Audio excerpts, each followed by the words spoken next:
Jim, a 0-0 draw here with Dundee United. What were your thoughts? Listen, we're always disappointed not to win the game. The positives are that we've got another clean sheet against good opposition. I thought second half we were excellent. I thought we controlled large periods of the second half, finished the game very strong. United did have one clear-cut chance in the second half where Jack Anick has to make a good save. Apart from that, I don't think it was a great deal that we done wrong defensively. First half, there was a couple of nervy moments, I have to say, where I felt we caused our own problems on occasions, where we gave away cheap possession, which then led to the counter-attacks, and on the odd occasion which led to good balls in behind our back three. So that's something that we need to look at next week, make sure it doesn't happen again, because going to Easter Road next week against Hibs, if we give away those kind of opportunities again, then you would expect that you're going to get punished. So we need to make sure that we're a bit better organised on occasions. But I thought the second half was a hell of a lot better than what the first half was. United were definitely the better team for the last half hour of the first half, but I thought for the second half we were better. I don't think it was a boring 0-0. I don't, for the people that were here, I think it was two teams that were trying to go for the win. I don't think any of us were satisfied with just taking a point from the game, but obviously we're frustrated with not being able to score that vital goal. Yeah, three draws from the first five, such fine margins in all of those. You look at Dundee, could have won up there in the opening day. St Johnstone, before the international break, goal chopped off. Again, another goal chopped off. How frustrating is that? Listen, that's the thing, that these really small margins, the difference between sitting fifth in the table and sitting second or third bottom, you need those decisions to go for you. Conor McCarthy was clearly onside against St Johnstone. The goal should have stood. We had another one against Celtic, in fact, 2-0 down. I'm not saying that would have made any difference to the result at Parkhead, but still, Curtis Main would have a goal against his name. And then today, I can see why the referee has given it, but I don't think he would have given a penalty the other way. There is always going to be a bit of grappling in and around the box. There are two strong men fighting it out, both wanting to get on the end of the ball.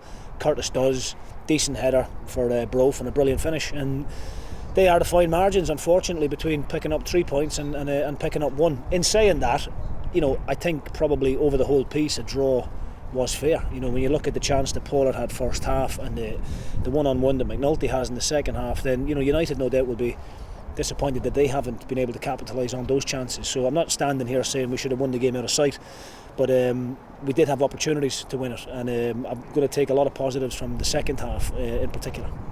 Matt Miller and Conor Ronan both made their debuts today. How do you feel they did? Yeah, I think you saw glimpses in both of what they're going to bring to the squad. Neither of them are anywhere near as fit as we would like them to be. Conor was recovering from a broken metatarsal at the end of last season. He's only had a couple of weeks training prior to coming here, and then that week there with us. Matt Miller has been training on his own for a couple of months.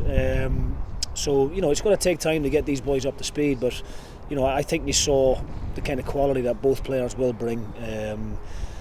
Really pleased to get them in. Dylan Reid in the middle of the pitch there, along with Conor and Jamie. We had three really good technical footballers, and at times we've done well on it. There's other parts of the game that we need to do a little bit better in terms of decision making. When to play short and when to play long, but that'll all come in time. But all in all, I think there's decent individual performances, but collectively as a group I'm more satisfied with that second half. I thought we looked a lot more comfortable, but there's definitely more to come from this group. We're not firing on all cylinders at the moment, but there's definitely potential there, and there's definitely room for improvement as well.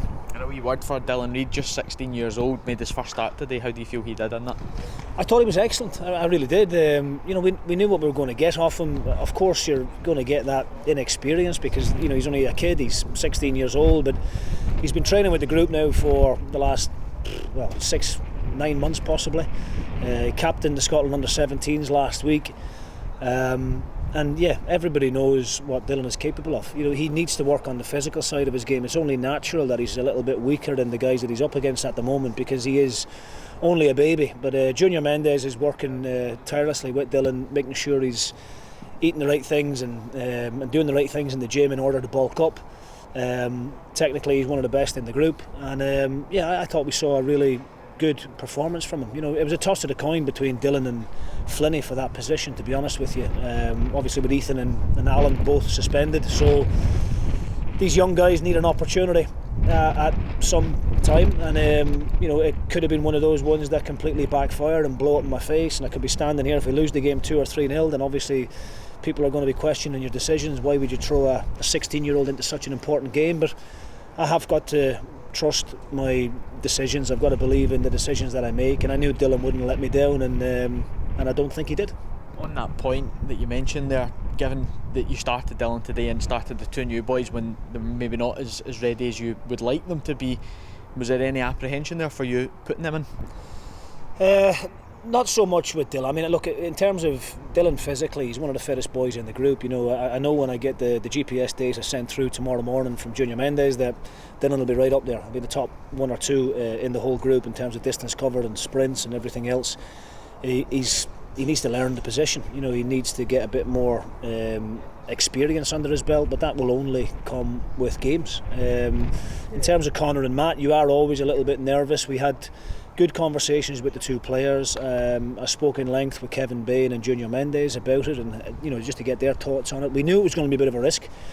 We hope tomorrow they both wake up and they'll be a little bit stiff and a wee bit sore, but we hope that there's no muscle injuries in there, because that is what you get when they're not quite as fit as what you would like them to be. But both at this moment in time seem fine. We wanted to get an hour. I think I managed to stretch that to 65, and I couldn't be any more pleased with what they gave us. And I think you see, as I said earlier, you see what they're going to bring to the group. And yeah, look, it was another point on the board, but we just need to now dust ourselves down and go again for what's going to be an extremely difficult game away to Hibs.